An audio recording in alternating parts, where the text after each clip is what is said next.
Penjara Pudu yang dahulunya dikenali sebagai Pudu Gold dan merupakan sebuah penjara utama atau terkemuka di Malaysia yang terletak di Jalan Hang Tuah, Kuala Lumpur dan telah dibina oleh pihak koloni British antara tahun 1891 hingga tahun 1895. Namun pada tahun 2012, penjara ini telah dirobohkan untuk memberi laluan kepada projek-projek pembangunan di kawasan berkenaan.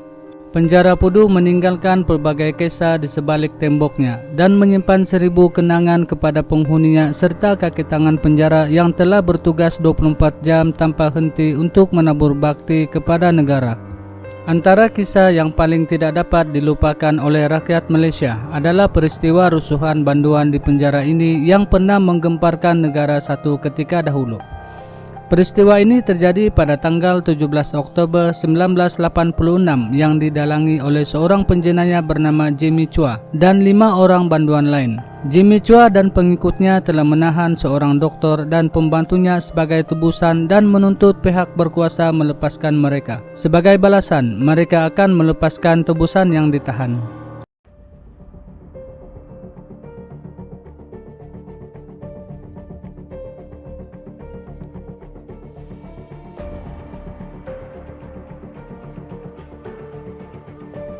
Peristiwa rusuhan ini berlaku pada pagi 17 Oktober 1986 sewaktu Dr. Razi Jaafar dan pembantunya melakukan rutin pemeriksaan kesihatan ke atas banduan.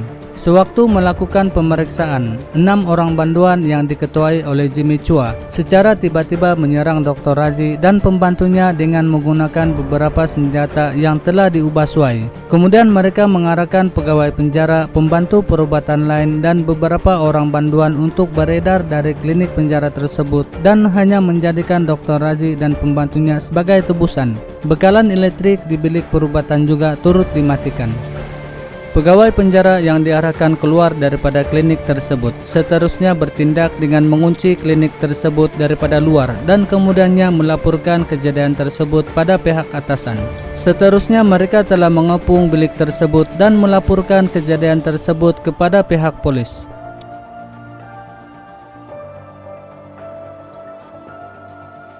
Akibat daripada jenayah yang telah Jimmy Chua lakukan, yaitu membunuh seorang pegawai polis, beliau bakal dikenakan hukuman gantung sampai mati. Disebabkan itu, Jimmy Chua merancang untuk membuat rusuhan kerana beliau ingin mengugut dan berunding dengan pihak berkuasa agar hukuman ke atasnya dapat dikurangkan.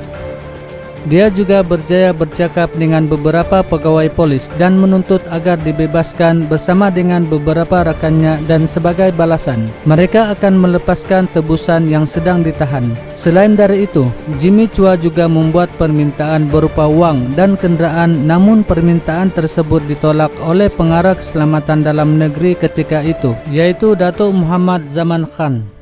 Selepas beberapa hari berlalu, orang ramai mula membanjiri perkarangan penjara Pudu untuk melihat sendiri apa yang terjadi. Peristiwa tebusan juga menjadi semakin kritikal.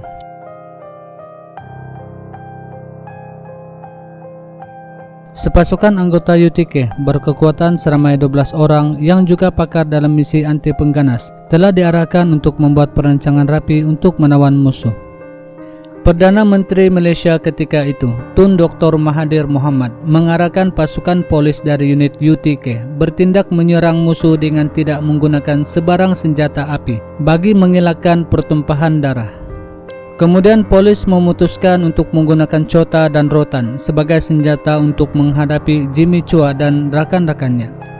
Pada tanggal 22 Oktober 1986, yaitu selepas 6 hari krisis ini bermula, anggota UTK secara senyap masuk dan menyerbu klinik penjara Pudu apabila mendapat maklumat Jimmy Chua dan rakan-rakannya sedang tidur nyenyak. Kejayaan pihak polis masuk ke dalam klinik penjara turut dibantu oleh seorang banduan yang menyalurkan maklumat serta membantu membuka sebuah pintu pagar dawai di klinik tersebut tanpa disedari oleh penjenayah. Akhirnya Jimmy Chua dan rakan penjenayah lain berjaya ditangkap dengan mudah walaupun penjenayah tersebut cuba untuk melawan namun gagal kerana mereka dalam keadaan terkejut dan lemah. Tebusan juga tidak mengalami kecederaan yang berat, hanya mengalami kecederaan ringan pada tangan. Serangan daripada pihak polis berlangsung hanya beberapa menit sahaja dengan tiada kemalangan jiwa dilaporkan daripada pasukan penyelamat, tebusan atau bantuan.